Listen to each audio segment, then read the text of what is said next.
What if the solution to today's hatred, division, racism, and conflict was revealed more than 1400 years ago in just a single verse?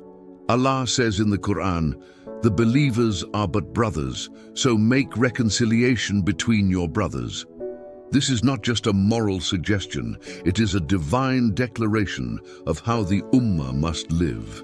But the question is, why do we still see division among Muslims today? And more importantly, what does it truly mean to be brothers in faith? Stay with this video until the end, because what you will learn may change how you see every Muslim around you. Alhamdulillah, all praise belongs to Allah, the Lord of the worlds. Peace and blessings be upon Prophet Muhammad, his family, and his companions. Welcome to the Wisdom Channel. Today's message is about one of the most powerful foundations of Islam, brotherhood in faith. Not based on blood, not based on race, not based on nationality, but based on something deeper, Iman. Before we continue, take a moment and subscribe to the Wisdom Channel and turn on notifications for more reminders like this. Allah says in Surah Al-Hujurat, "The believers are but brothers, so make peace between your brothers." The Arabic word used is ikhwa. This is not symbolic language. It is a legal, moral, and spiritual reality.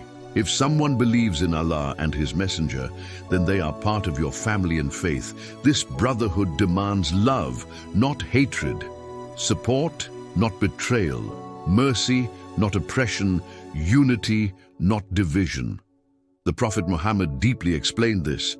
None of you truly believes until he loves for his brother what he loves for himself. Think about that. Your faith is incomplete if you cannot wish for your Muslim brother what you wish for yourself.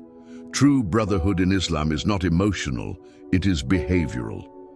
One of the great scholars, Ibn Kathir, explained that Allah established brotherhood of faith stronger than blood ties. Ibn Taymiyyah clarified that even if Muslims differ in opinions, their foundation remains one, La ilaha illa Allah. If Allah established unity, then what destroys it today? Pride, arrogance, racism, and competing over worldly gain. Brotherhood collapses when ego becomes bigger than faith. To rebuild unity, we must return to the Qur'an, forgive quickly, make dua for others, and speak good or remain silent. If this message touched your heart, support the spread of Islamic reminders. Subscribe to the Wisdom Channel and share this video. May Allah unite the hearts of the believers. Ameen.